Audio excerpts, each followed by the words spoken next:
Once I learned this, I created a stable, balanced, healthy, loving relationship. Now, what is it? Well, it's very simple. It's firstly, understanding that love is not over there with the other person. It is not their job.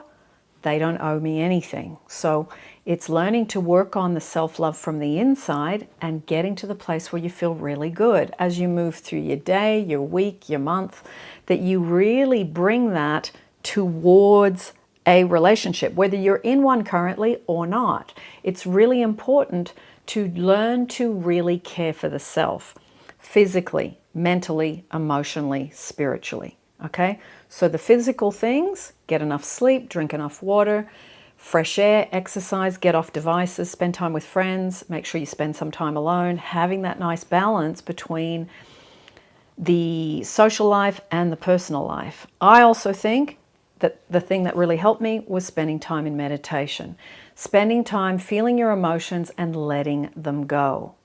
We can have moments where we don't feel good. A lot of the time, things affect us. Relationships, other people, work, money, family, people's sicknesses, our own sicknesses, whatever it is. But it's getting to the place where you meet your own needs. And the more you meet your own needs, then the more someone is there to meet your needs too. As in when you come into having a relationship. It's whatever you're doing for yourself gets reflected back. Whatever you're doing for yourself gets reflected back. Okay? So if you can practice working on this and getting yourself into a more, like treating yourself with love, it really, really helps. Now, you date where your self-love is at. Okay? You date where your self-worth is at. You date where your self-concept is at. You date where you're at within yourself. So whatever you're experiencing out there shows you what you've got going on in here. And rather than looking at them, they're not, I'm not getting enough, I want more, I'm not getting enough. If you pull back into yourself and then you work on, how can I meet my needs today? What can I do to make myself feel good today? Then your relationships improve. It is a massive shift from a childlike state to a mature adult state. And when you get into that state, your relationship will reflect it back to you.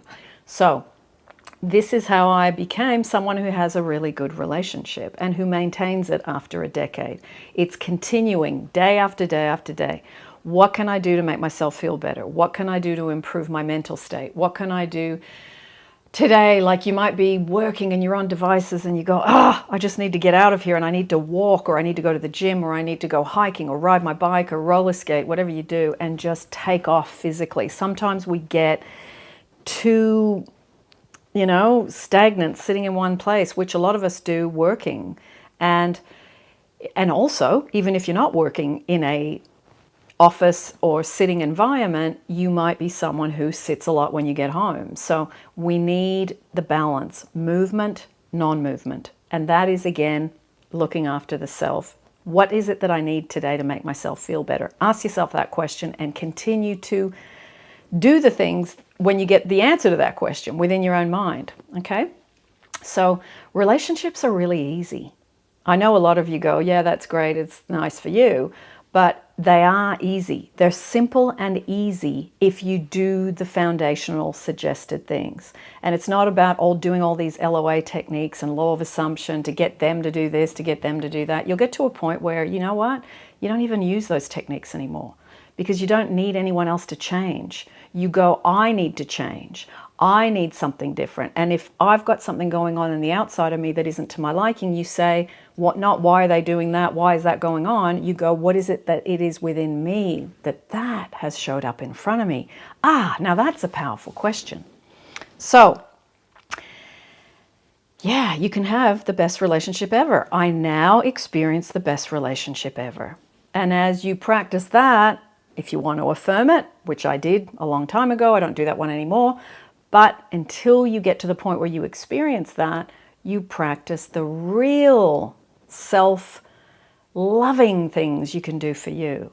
Because no one's going to treat you as well as you can, because you know what you need more than anyone else. So it's getting on with doing those things so that you can become a wonderful partner to someone else and find someone who resonates with you on that level. So, food for thought. Let me know what you think. Where are you at with this? And remember, another thing, being single isn't a disease, okay? Those of you that are single, it's better to be happily single than to be in a relationship where you're beating your heads against each other, which I see a lot in the work that I do. So before you step into a relationship, get yourself right. Say, what can I give to this relationship when I'm ready? Or what can I give to this relationship when I am now in one and it's not going so well? So you got to have your ladder up the right wall, and that is lay the foundation and then you build the relationship up from that. Now, I have got some 3 relationship free courses for those of you that haven't seen them. I've also got some paid courses. There's 7 relationship courses. Some have got self-love, some have got no self-love. Depends what level you're at, beginners, intermediate. And there are also some free playlists, the relationship success stories playlist, and there's the specific person success stories playlist, and they are so good for you to get inspired. So lots of love, everyone. And as always, I will see you again in another YouTube.